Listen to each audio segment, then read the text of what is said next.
Okay, so I'm just going to do a little bit more today to show the tomatoes got buds on it, even after all that rain. But the sweet peas are finally going to start blooming now. And we have been eating peas. So many peas. So many peas. I have 3 peas this year, 3 plants. And we've had peas every day in our salads. We had a big salad yesterday and it had a ton of peas in there. So this bed is finally starting to look like something. We got a Queen Anne's lace, got a couple of them that I did from seed, and some poppies, and this rose bush. That's a Memorial Day, it's called. It's a damask rose, very fragrant. And this is a waterfall campanula. That's starting to bloom now. That's a hollyhock.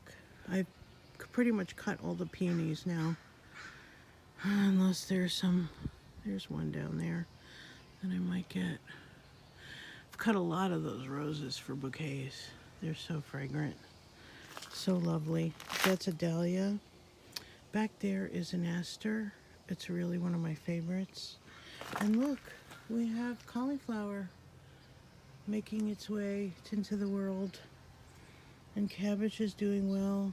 Broccoli and Brussels sprouts are getting really some size on them.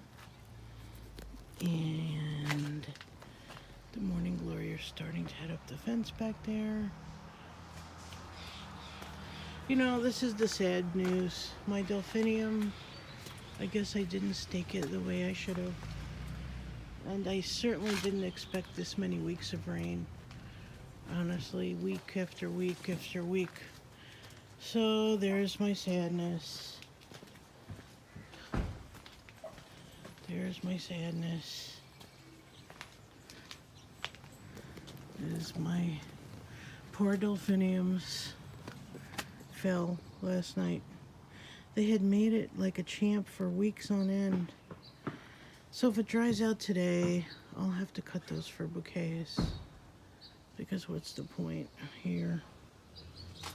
Oh well. Alright, moving on. Moving on. The other success in here is this plant right here. I should get the proper name for it. Orlania? It's a false Queen Anne lace, but it's really pretty in little wildflower bouquets. I'll cut that foxglove later. I'll cut one of those stems and some other little flowers and make a little wildflower bouquet, which would look really pretty.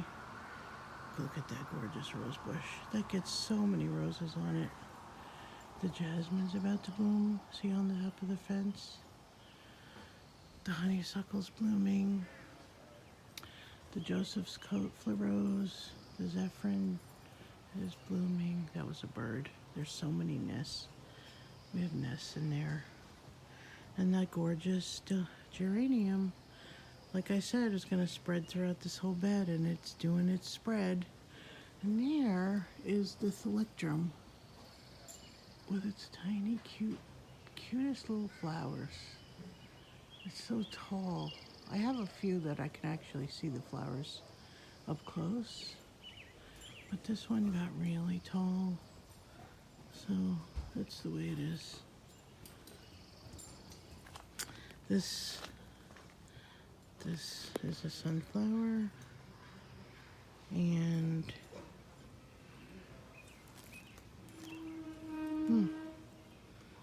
lots of other things that aren't blooming yet. Look at that pretty clematis back there. That's the thing about a cottage garden. You're always finding surprises that you didn't expect. And that's the neighbor. Pretty much don't want to acknowledge what's going on there. Look at the bear in the little fairy garden.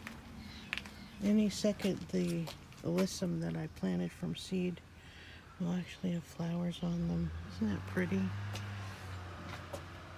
I love my little fairy garden. come out here every day and just kind of enjoy seeing the changes in all the little flowers I planted. Oh my god, it smells so good out here. I love this chamomile. Oh, it smells so good. It's gonna bloom any second. See, there's buds on it. You can see the bud right there. That's a chamomile. And we have some nasturtium in here that are gonna bloom, and some Jenny, creeping Jenny. And these alyssum are almost done, but the other alyssum actually will start blooming probably soon. And this is the other fairy garden.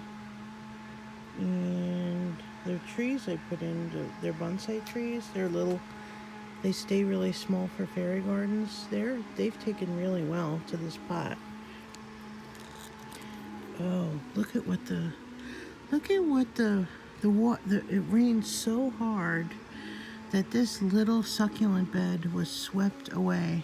I'm gonna have to redo that bed. This one. God, that's terrible. All of the little succulents, it rained so hard, it just pretty much destroyed it. Oh, God, help me. The nasturtium. I still have little stuff that I started from seed. The snapdragon that I'm going to try put in the ground and see if anything happens this year. I have a bunch of morning glory that I'm going to put in the ground. Just some other little things that... Oh, here's another pansy. I started from seed. So we'll see what we get. I started some very unique columbine and foxglove seeds. See what happens. And I started a little bit of beans, but I got some bean inoculant, because if you don't get inoculant for the beans, a lot of the beans don't germinate. So I decided to get some inoculant and try again, because I only really got four starts out of that, pretty much. And the peppers are languishing in our Seattle climate. The tomato seems happy though. It's getting really big. All right, thanks for watching.